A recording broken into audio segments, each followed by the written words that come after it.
রীতিমতো রণক্ষেত্রে পরিণত হলো ভারতের রাজ্যসভা। তুমুল হট্টগোল ও হাতাহাতির মধ্যে তড়িঘড়ি করে পাশ হয়। ভারতের সংসদে ঘটে গেল এবার তুলকালাম কাণ্ড। বিরোধী দলীয় সংসদ সদস্যদের তুমুল বিক্ষোভের মুখে আপনাকে তো অধিকার দেয় না এইভাবে ধমকানোর। আমি আপনি এদিকে অনুপস্থিত নিয়ে আমি কথা বলছি। এমন না, আপনি কি আমাকে থামাবেন নাকি? যা করার করব, আমি আশ্বস্ত করছি আপনাদের। আপনি ধরে রাখুন, এটা ওর শেষ বক্তব্য। সময় এসেছে এই ধরনের লোককে সবক শেখানোর। আপনাকে আমি পরিষ্কার বলছি, মমতা ব্যানার্জি মুখ্যমন্ত্রী নন। এত বড় ক্ষমতা আপনাকে কেউ দেয়নি।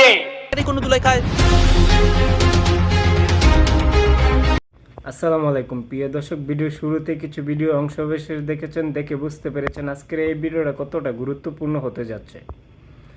দর্শক, ভিডিওটি না টেনে সম্পূর্ণ দেখবেন, আর আমাদের চ্যানেল নতুন হয়ে দেখলে চ্যানেলটি সাবস্ক্রাইব করে আমাদের সাথে থাকবেন। দর্শক, চলুন ভিডিও করে দেখে আসি। যা করার করব, আমি আশ্বস্ত করছি আপনাদের। আপনি ধরে রাখুন, এটা ওর শেষ বক্তব্য। সময় এসেছে এই ধরনের লোককে সবক শেখানোর। আপনাকে আমি পরিষ্কার বলছি, মমতা ব্যানার্জি মুখ্যমন্ত্রী নন। এত বড় ক্ষমতা আপনাকে কেউ দেয়নি। হুমায়ুন কবির এমএলএ নওদা এসি, তিনি বলছেন লাখে লাখে লোককে রাস্তায় নিয়ে নামাবো আর সাটা ভাঙা মার দেবো আর জেলে যাব। কদিন জেলে আটকে রাখতে পারবেন, কত খাওয়াতে পারবেন দেখব। লিমিট যেদিন ক্রস হয়ে যায় না, মাথাটা যেদিন গরম হয়ে যায়, সেদিন আমি এসপি বুঝবো না, চিফ মিনিস্টারে বুঝবো না। আর কে কোথায় থাকলো আর কে কোথায় থাকলো না ওসব বুঝবো না। আমি নিজেই নেতৃত্ব দিয়ে দাঁড়াবো। দুটো এফআইআর স্টার্ট করেছি। এত বড় ক্ষমতা আপনাকে কেউ দেয়নি। আপনি মুখে যেগুলো বলেছেন, আপনাকে আমি বলে গেলাম। আপনি কেন করছেন আমি জানি, আপনি কেন করছেন রাজনৈতিক কারণটা আমি জানি। আপনার এজেন্ডা 2 ছিল।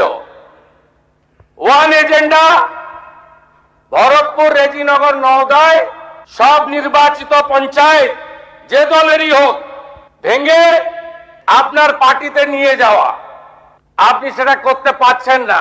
আর দ্বিতীয় হচ্ছে, আপনি 2টো সিটে জিতেছেন, নিয়ম মেনে একটাই রিজাইন করেছেন, রেজিনগর। আগামী 2-3 মাসের মধ্যে উপনির্বাচন হবে। আপনি আপনার ছেলেকে জেতাতে চাইছেন। 72% মুসলিম আছে। মুসলিম ভোটকে কনসলিডেট করার জন্য আপনি এই খেলাটা খেলছেন। আপনি কান খুলে শুনে রাখুন, আপনাকে এইভাবে ধমক হুমকি, বেপরোয়া, লাগাম ছাড়া কথা বলতে দেব না, দেব না, দেব না। আপনাকে আমি শুধু 3টে উদাহরণ দিলাম। সন্দেশখালীতে একজন ছিল, ওর অবস্থা কি হয়েছে সবাই দেখেছে। একই টোন ছিল। আরেকটা জীবনতলার গুন্ডা, ক্যানিং ভাঙর, ওর অবস্থাও কি হয়েছে দেখতে পাচ্ছে সবাই। আরেকটা পুষ্পা ঝুঁকে গায়ে নেই, এমন ঝোঁকা ঝুঁকেছে, খালি পায়ে, ছোট প্যান্ট পরে, কান ধরে উঠবস করতে করতে যাচ্ছে। আপনাকে আমি বলে গেলাম, পুলিশ তার ব্যবস্থা নেবে। আর আমি 1 সপ্তাহ পরে মুর্শিদাবাদে যাচ্ছি। আমি প্রমাণ করে দেব ভারতবর্ষের সংবিধান, আইন শেষ কথা বলে, কোন বাপের আবাদ শেষ কথা বলে না। আপনাকে সংযত হওয়ার, সতর্ক হওয়ার, এই ধরনের কথা প্রত্যাহার করার এবং ভবিষ্যতে এই ধরনের কথা বলার আগে 25 বার ভাবার হুঁশিয়ারি দিয়ে আমি সবাইকে আশ্বস্ত করছি। আপনারা ভাবছেন কেস হয়েছে, অ্যাকশন কবে হবে? যারা ওকে ডেকেছিল এই সভাতে, তাদেরকে আগে তুলবো, তারপরে আপনার কাছে যাব, যা করার করব, আমি আশ্বস্ত করছি আপনাদের। আপনি ধরে রাখুন, এটা ওর শেষ বক্তব্য, ধরে রাখতে পারেন। আপনাকে তো অধিকার দেয় না এইভাবে ধমকানোর। আমি আপনি এদিকে অনুপস্থিতি নিয়ে আমি কথা বলছি। এমন না, আপনি কি আমাকে থামাবেন নাকি? অনারেবল স্পিকার আমাকে পারমিশন দিয়েছে। আপনি কি বলছেন? আপনি কি বলছেন?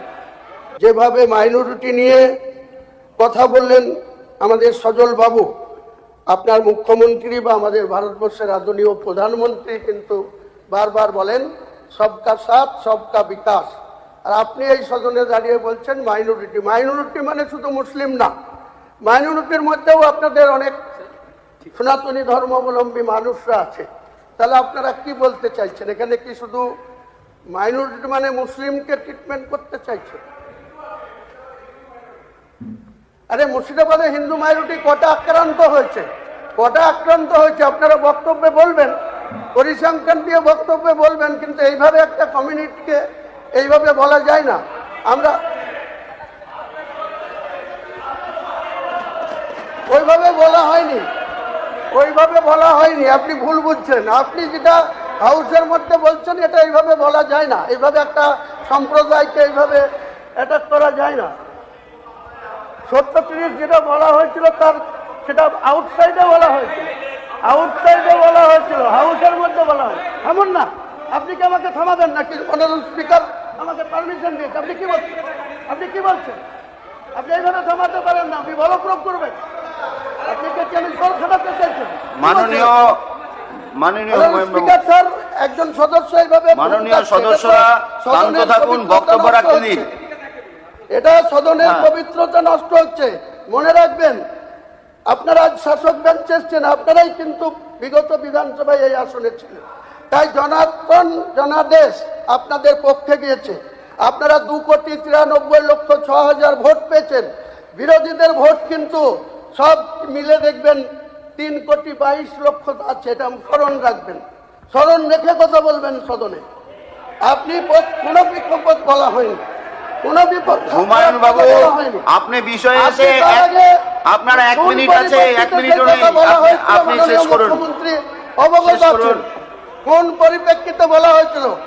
আমার বাড়ির কাছে এসে মাননীয় ইউপির মুখ্যমন্ত্রী যোগীজি এসে আমাকে ডাইরেক্ট আক্রমণ করে বলেছিলেন, তার জন্য আমি পাল্টা বলেছিলাম। এটা সদনের কথা না, আমি সদনে এইভাবে বলিনি, কোনোদিন বলবো না।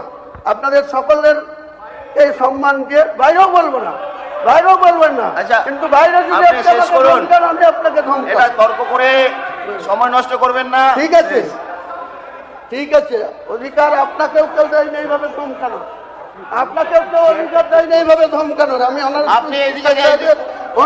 কিছু সদস্য, 1 নম্বরে মাননীয় সজল ঘোষ এবং কৌস্তব বাগচি, যেভাবে সদনকে উত্তপ্ত করার চেষ্টা করছেন, আপনাদের আমি স্মরণ করিয়ে দিই, আজকের যিনি মুখ্যমন্ত্রী বা পরিষদীয় মন্ত্রী 2021 সালের নির্বাচনে 17তম বিধানসভা নির্বাচনের পরে এনারাই কিন্তু এই বিরোধী বেঞ্চে ছিলেন। আপনাদের সংখ্যা ছিল 77, কিন্তু আনুষ্ঠানিকভাবে এখানে ছিলেন 75। পূর্বতন সরকার 75টাকে যেভাবে, যে কায়দায়, যে কৌশল অবলম্বন করে আপনাদের সংখ্যাটা ক্রমশই কমিয়ে এনে 65তে নিয়ে এসেছিলেন, সেটা যেন বর্তমান সরকার না করেন। আজকের আপনাদের 208 হচ্ছে শাসক দলের স্ট্যান্ড, আর বিরোধীতে বেঞ্চে আমরা আছি 86। একটা বাই ইলেকশন পেন্ডিং আছে, কিন্তু মুর্শিদাবাদ জেলায়, আমরা মুর্শিদাবাদ জেলা থেকে দুটো আসনে নির্বাচিত হয়ে এসেছি, 17 রেজিনগর এবং 17-4 নওদা। এই পবিত্র সদনে শাসক দলের সংখ্যা 208, নিশ্চয় বিরোধী সরকার যে আছে তাদের মাননীয় মুখ্যমন্ত্রী আগেই ঘোষণা করেছেন যে যা সময় ধরে আমাদের সদন চলবে সেই সময়ের অর্ধেক সময় বিরোধীদের বরাদ্দ রাখা হবে। কিন্তু এখানে বিরোধী কে? বিরোধী দলের নেতৃত্ব কারা দিচ্ছে সেটা আমরা স্পষ্ট বুঝতে পারছি। আমি মুর্শিদাবাদের 22 আসনের মধ্যে 2টো আসন আমার আম জনতা উন্নয়ন পার্টির চেয়ারম্যান হিসেবে আমি জিতে এসেছিলাম, আপনারা সকলেই অবগত আছেন। আপনারা মুর্শিদাবাদের 22 আসনের মধ্যে ভারতীয় জনতা পার্টি 21 সালের নির্বাচনে 2টো আসন জিতেছিলেন, যথাক্রমে মুর্শিদাবাদ 64 আর 72, বহরমপুর। এবারে আপনারা পদ্মফুল চিহ্ন নিয়ে 8 জন বিধায়ক নির্বাচিত হয়ে এসেছেন। বাকি 9 ছিল পুরনো টিএমসি না নতুন টিএমসি, এই বিভাজন আমরা বুঝতে পারছি না, গোলমেলে লাগছে বিধানসভার ভেতরে। ওখানে দেখতে পাচ্ছি যে 22-এর মধ্যে 8, 8, 16 হয়ে গেছে একদিকে, আর আমরা 6 পড়ে গেছি অপর দিকে। প্রশাসন যে চেঞ্জ হয়েছে, মাননীয় মুখ্যমন্ত্রী যে শুভেন্দুবাবু হয়েছে, মুর্শিদাবাদের ক্ষেত্রে আমরা তার কোনো। মাননীয় হুমায়ুন বাবু, রাজ্যপালের ভাষণের মধ্যে সীমাবদ্ধ রাখুন। ঠিক আছে স্যার। তো সেক্ষেত্রে আমি মাননীয় পরিষদীয় মন্ত্রী এবং মুখ্যমন্ত্রীর কাছে দৃষ্টি আকর্ষণ করছি যে আরবান ডিপার্টমেন্টের যে সমস্ত পৌরসভা, বহরমপুর সহ, কাঁদি সহ, বেলডাঙ্গা সহ বিভিন্ন পৌরসভা হুড়মুড় খেয়ে ভেঙে পড়ছে, তারা পদত্যাগ করছে। কি কারণ তা আমরা বুঝতে পারছি না। কিন্তু একই জায়গায় আমরা যখন নিয়ম মেনে, পঞ্চায়েত রুলস মেনে, পেস্টাইজ অথরিটি বহরমপুর মহকুমা শাসক তার কাছে নওদা এবং বেলডাঙ্গা 2, রেজিনগর এবং নওদা 2টো বিধানসভায় আমি জিতেছিলাম। সেখানে যখন আমরা পঞ্চায়েত রুলসকে ফলো করে আমরা যখন রিমুভাল নোটিশ দিচ্ছি, তখন অজ্ঞাত কারণে সেখানকার প্রশাসন আমাদের রিমুভাল নোটিশকে গ্রাহ্য করছেন না। মিটিং কল করে সেই মিটিং আবার পোস্টপোন করে দিচ্ছেন। আমরা বুঝতে পারছি না, গলবধারায় পড়ে গেছি। যেটা কি আবার পুরনো বা নতুন টিএমসি সরকার চলছে নাকি মুর্শিদাবাদ জেলায়? যে আমরা যখন টিএমসির দুর্নীতিগ্রস্ত প্রধানদের বিরুদ্ধে, পঞ্চায়েত সমিতির বিরুদ্ধে রিমুভাল নোটিশ মহকুমা শাসকের কাছে বা পেস্টাইজ অথরিটি বিডিওর কাছে যখন পেশ করা হচ্ছে, তখন অজ্ঞাত কারণে সেখানকার প্রশাসন বলছে যে আইন শৃঙ্খলা বিষয় নিয়ে এখন রিমুভাল নোটিশ মিটিং করা যাবে না। 2 তারিখে মিটিং ছিল, বেলডাঙ্গা 2 মহকুমা শাসক নিজেই ডেকেছিলেন।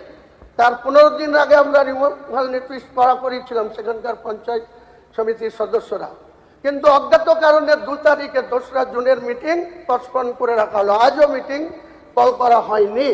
একইভাবে নওদা পঞ্চায়েত সমিতিও মহকুমা শাসক বহরমপুরের কাছে রিমুভাল নোটিশ দেওয়া হয়েছিল। 24 তারিখে ডেট ছিল, গত 2 দিন আগে সেই মিটিং আবার পোস্টপোন করে দেওয়া হয়েছে। কিন্তু এটা কেন হচ্ছে, মাননীয় মুখ্যমন্ত্রীর কাছে আমি দৃষ্টি আকর্ষণ করছি।